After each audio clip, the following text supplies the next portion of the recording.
सही बच्चे, आपके सामने 8 क्वेश्चन है बोर्ड पे, ठीक है ना। सारे कार्बोक्सिलिक एसिड के स्पेशल केस हैं।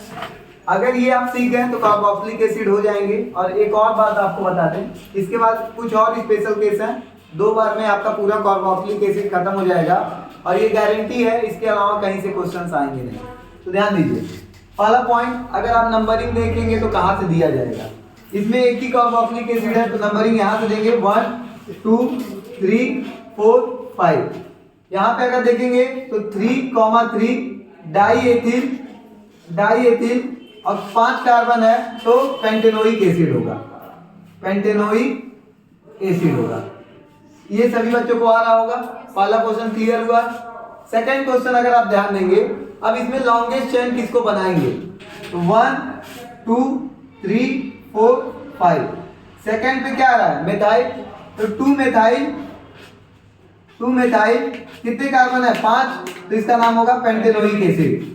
ये भी आ रहा होगा। अगर ये क्वेश्चन दिख रहा होगा तो अगर आप लोग ध्यान दे पा रहे होंगे तो इसका नंबरिंग कहां से देंगे। ये तो आपका लॉन्गेस्ट, 2 बार आपका कार्बोक्सिलिक एसिड है और दोनों इन्वॉल्व हो जा रहा है, तो 1 2 3 4 5। तो यहां पे लिखा आएगा 3 डाईएथाइल, कितने कार्बन है, 5, तो पेंटेन। ध्यान दीजिएगा, यहाँ पे ई हटेगा नहीं, ई इसलिए नहीं हटेगा क्योंकि डाई लगेगा। पेंटेन कौन से पोजीशन पे, 1,5 डाई ओइक एसिड। ये आप लोग का इसका नाम होगा। उम्मीद करते हैं ये भी समझ में आया होगा क्यों इसका ये नाम हुआ होगा। देखिए लॉन्गेस्ट चेन ये बना और थर्ड पे एथाइल लगा हुआ है दोनों पे, तो डाई एथाइल। ये देखिए, ये बहुत ही अपने में अच्छा क्वेश्चन है। अगर आप देखेंगे लॉन्गेस्ट चेन, तो आप सभी बच्चों को पता है कि जहां पे 2 बार एथिल आ गया यही लॉन्गेस्ट चेन बना लेंगे। लेकिन अगर देखोगे दूसरे पे यहाँ पे मेथिल आया है और यहाँ पे दूसरे पे क्या आ गया, एथिल, तो एथिल वाले को ज्यादा प्रायोरिटी देंगे। 1 2 3 4, तो यहाँ पे होगा 2 एथिल 3 मेथिल और कितने कार्बन है, टोटल 4 है, तो ब्यूटेन। ई हटेगा नहीं क्योंकि डाई लग रहा है। ब्यूटेन कौन से पोजीशन, 1,4 डाई ओइक एसिड। उम्मीद करते हैं आप सभी बच्चों को समझ में आ रहा होगा। छोटी मोटी गलती को नेग्लेक्ट कीजिएगा, छोटा मोटा गलती हो सकता है। बातें क्लियर हो गई। अब यहाँ ध्यान दीजिए, इसमें थोड़ा इंपॉर्टेंट केस आ गया क्योंकि अब यहाँ पे डबल बॉन्ड भी आ गया। तो आपको याद होना चाहिए कि डबल बॉन्ड को प्रायोरिटी, मतलब सिंगल बॉन्ड से ज्यादा प्रायोरिटी देंगे, भले तो नंबर ऑफ कार्बन कम हो या ज्यादा हो, आप लोग डबल बॉन्ड को ही लेंगे इसके साथ। तो 1 2 3 आ गया, लॉन्गेस्ट चेन मिल गया।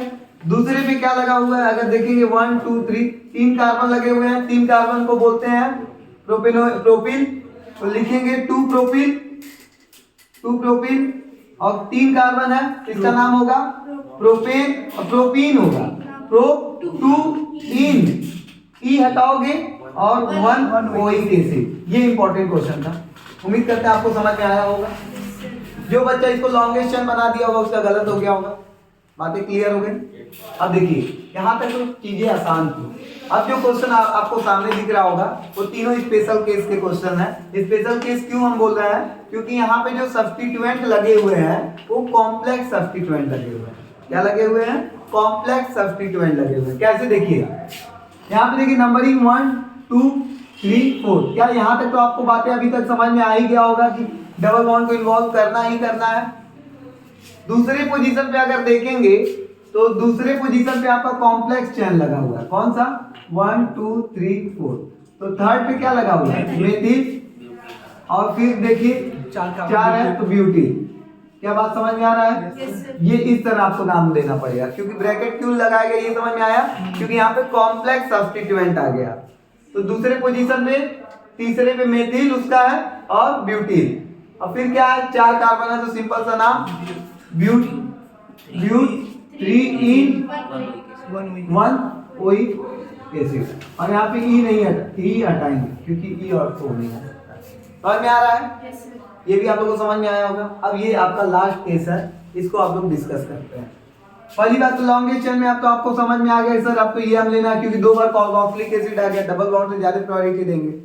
अगर आप नंबरिंग की बात करेंगे तो 1 2 3 और 4, अगर आप देखेंगे यहाँ पे क्या लगा हुआ है, सेकंड पोजीशन पे, अच्छा थर्ड में मेथिल लगा हुआ है और यहाँ पे मेथ एथ प्रो ब्यूटिल, तो ये सबसे पहले बोलेंगे। सेकंड पे क्या लगा हुआ है, सेकंड पे अगर आप देखेंगे ब्यूट 1 2 2 इन वाई, 2 इन वाई, क्या ऐसे बोल सकते हैं। और फिर इसके बाद थर्ड पे क्या लगा हुआ है, 3 मेथिल या मेथाइल बोल लीजिए, और कितने कार्बन है, 4 कार्बन है, तो ब्यूटेन 1,4 डाइओइक एसिड, ये इसका नाम होगा। जिन बच्चों का ये सही है, बहुत ही अच्छा प्रयास था उनका, ठीक है ना। अभी हम इस पे और भी बातें डिस्कस करते हैं। ये वाला क्वेश्चन अपने में बहुत ही अच्छा क्वेश्चन है। अगर आप देखेंगे नंबरिंग 1 2 3, इसमें तो कोई डाउट नहीं होगा कि इन्हीं को लेंगे। अब ये आपका क्या हो गया, सब्स्टिट्यूएंट, तो 1 2 3 4, तो क्या हम लिख सकते हैं, सेकेंड पोजीशन पे ब्यूट 3 इन वाई, समझ में आया। सेकेंड पोजीशन पे ब्यूट 3 इन वाई लगेगा, इनाइल, समझ में आ रहा है ना, क्योंकि ये सब्स्टिट्यूएंट है। और फिर क्या है, 3 कार्बन को क्या लिखते हैं, मेथेट प्रोपेन 1,3 डाइओइक एसिड। उम्मीद करते हैं आप सभी बच्चों को यहां तक समझ में आ रहा होगा। ध्यान दीजिए सभी बच्चे, कार्बोक्सिलिक एसिड का जो लास्ट केस है, इसमें आपको इस बात का विशेष ध्यान देना है कि अगर आपने कार्बोक्सिलिक एसिड को लिया, फंक्शनल ग्रुप लिया, 2 या 2 से ज्यादा कार्बोक्सिलिक एसिड आते हैं, क्या बोले, 2 से ज्यादा कार्बोक्सिलिक एसिड आते हैं, तो वो मेन चेन में इन्वॉल्व नहीं हो पाते हैं।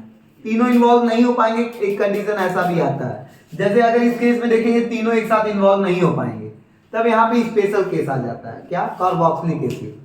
तो इसको कैसे नाम दिया जाता है, क्योंकि तीनों एक साथ नहीं आ सकते हैं, तो इसको हम ऐसे लिख लें, ठीक है ना। ये हमको मेजर चेन बना लेंगे, पहले दूसरे और तीसरे पे, तो 3 कार्बन है, तो इसको बोलेंगे प्रोपेन, कौन सा पोजीशन, 1,2,3 ट्राई कार्बोक्सिलिक एसिड। इसको स्पेशल केस के द्वारा हम लोग रिप्रेजेंट करते हैं। कब स्पेशल केस से लिखते हैं, जब हमारा मेजर कार्बोक्सिलिक जो फंक्शनल ग्रुप है हमारा मेन चेन में इन्वॉल्व नहीं होता है, तो हम लोग कार्बोक्सिलिक एसिड यूज करते हैं स्पेशल केस। जैसे इसमें भी देखिए, आप कुछ भी कर लीजिए, तीनों कार्बोक्सिलिक एसिड इन्वॉल्व नहीं होगा।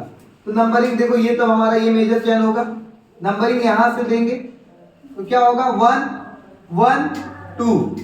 अगर 2 कार्बन 3 कार्बन है, मेथेट प्रोपेन होगा, और कौन से पोजीशन, 1 1 2 ट्राई, 3 बार आया है कार्बोक्सिलिक एसिड। क्या यहां तक बात समझ में आ रहा है, समझ में आया, ये भी क्वेश्चन समझ में आया होगा। ये क्वेश्चन देखिए, या इससे पहले ये देखिए, यहाँ पे आपको फिर देखिए तीनों इन्वॉल्व नहीं होगा, लेकिन नंबरिंग कहाँ से देंगे, यहाँ से देंगे तो तीसरे पे आएगा, यहाँ से देंगे दूसरे पे लोवेस्ट लोकेंड रूल लगा लीजिए, ये आपका मेजर चेन हो गया। नंबरिंग देखिए 1 2 3 4 5 6। अगर आप देखेंगे यहाँ पे नाम 2, 3, 4 3 बार आ गया, तो अगर आप देखेंगे इसका नाम देखेंगे तो हेक्सेन 2, 3, 4 ट्राई कार्बोक्सिलिक एसिड होगा। उम्मीद करते हैं आप सभी बच्चों को ये नाम समझ में आ रहा होगा, ट्राई कार्बोक्सिलिक एसिड आप लिख लीजिएगा। अब आते हैं ये स्पेशल केस की ओर, जो साइक्लोहेक्सेन वाला है। तो साइक्लोहेक्सेन में भी आपका ये यूज नहीं हो रहा है, तो नॉर्मल इसका भी नाम आप दे देंगे cyclohexane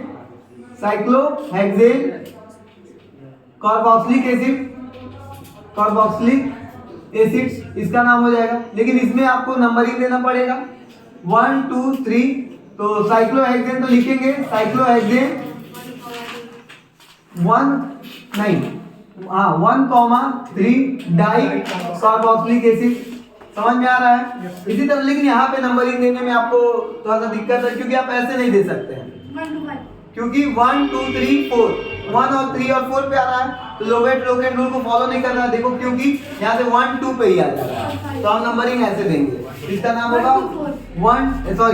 cyclohexane 1 2 4 try carboxylic acid. उम्मीद करते हैं आप सभी बच्चों को ये समझ में आया होगा। एक लास्ट केस डिस्कस करते हैं, अगर मान लो ऐसे लिखा हो और यहाँ C और यहाँ पे COH, तो इसमें आपको ध्यान देना है। अब डायरेक्टली नहीं ना अटैच है, तो यहाँ पे सेकंड पे क्या लगा है, साइक्लोहेक्सिल, इसको बोलेंगे 2, यहाँ पे लिख देते हैं, जगह थोड़ा सा कम है, साइक्लोहेक्सिल, और फिर 2 कार्बन है तो एथेनोइक एसिड। ये आपका केस था, समझ में आ रहा है? तो उम्मीद करते हैं कार्बोक्सिलिक एसिड के जितने भी केस आपको पढ़ाए गए हैं सारा कुछ समझ में आया होगा। स्पेशल केस का भी यूज किया जाता है, ठीक है।